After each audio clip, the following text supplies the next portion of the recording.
लोकसभा चुनाव में जीत के ईंधन से रफ्तार पकड़ने में जुटा सपा का संगठन मिशन 2027 पर नजर। लोकसभा चुनाव में मिली अभूतपूर्व जीत के ईंधन से समाजवादी पार्टी का संगठन रफ्तार पकड़ने में जुट गया है।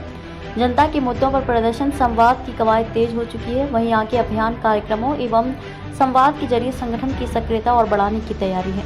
इसके जरिए 2027 के विधानसभा चुनाव के लिए जमीन मजबूत करने का लक्ष्य है। समाजवादी पार्टी ने यूपी में 12 साल बाद किसी बड़ी जीत का स्वाद चखा है। 2012 के विधानसभा चुनाव के बाद उसे हर चुनाव में हार ही मिली है, चाहे वह 2014 और 2019 का लोकसभा चुनाव हो या 2017 और 2022 का विधानसभा चुनाव हो। इस हार का असर संगठन के मनोबल पर भी पड़ा। हालांकि 2022 के विधानसभा चुनाव में हार के बावजूद भी वोट बैंक के विस्तार से संभावनाओं की किरणें जरूर फूटी थी। इस लोकसभा चुनाव में इन संभावनाओं को परिणाम में बदलकर सपा ने इतिहास का सर्वश्रेष्ठ प्रदर्शन करते हुए लोकसभा में यूपी से नंबर 1 और देश में तीसरा स्थान हासिल किया। इससे मिले मोमेंटम को धार देने के लिए जनता के मुद्दों पर सपा लगातार जमीन पर दिखाई देने की रणनीति पर जुट गई है। हर मुद्दे पर पूछेंगे कड़े सवाल। 2022 के विधानसभा चुनाव का सपा ने एक अभियान शुरू किया था, जिसमें हर महीने सरकार से जनता के मुद्दों पर सवाल पूछा जाना था। हालांकि ये कवायद काफी हद तक सोशल मीडिया तक ही सीमित रही, लेकिन अब जनता के बीच रहकर इस अभियान को धार दिया जाएगा।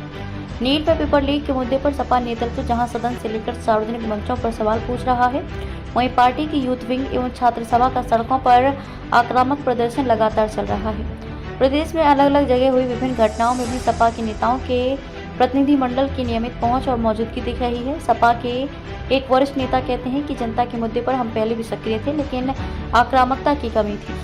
दूसरे, सत्ता के वर्चस्व के चलते तवज्जो भी कम मिल रही थी। अब जब प्रदेश के आधे से अधिक जिलों में हमारे सांसद हैं, तो सड़क से सदन तक हम विपक्ष की भूमिका को और बेहतर ढंग से निभा पा रहे हैं। जनता के मुद्दों पर सपा अब नियमित सड़क पर नजर आएगी। पीडीए का कोर एजेंडा जारी रहेगा। 2022 के विधानसभा चुनाव में सपा मुखिया अखिलेश यादव ने पिछड़ा, दलित और अल्पसंख्यक पीडीए का एक नया समीकरण तैयार किया था। संविधान और आरक्षण के मुद्दे को इसके साथ जोड़कर उन्होंने पीडीए को जीत के सफल फॉर्मूले में बदल दिया। इस कोर एजेंडे को आगे भी जारी रखने की तैयारी है। लोकसभा चुनाव के पहले अलग अलग सामाजिक वर्गों के बीच लगाई जाने वाली पीडीए पंचायत पार्टी फिर शुरू कर रही है। अब इसकी स्वरूप को और व्यापक व व्यवस्थित बनाया जाएगा। साथ ही पार्टी के हर अभियान व कार्यक्रम की थीम पीडीए ही होगी। यहाँ तक कि सोमवार से शुरू हो रही पार्टी के पौधरोपण अभियान तक को पीडीए से जोड़ा गया है। अखिलेश यादव पदाधिकारियों कार्यकर्ताओं को संयम की नसीहत के साथ ये टास्क दे चुके हैं कि जो वोटर अब साथ जुड़ चुके हैं उनको बनाए रखते हुए नयों को जोड़ना है, इसलिए उनके बीच नियमित उपस्थिति बनाए रखें।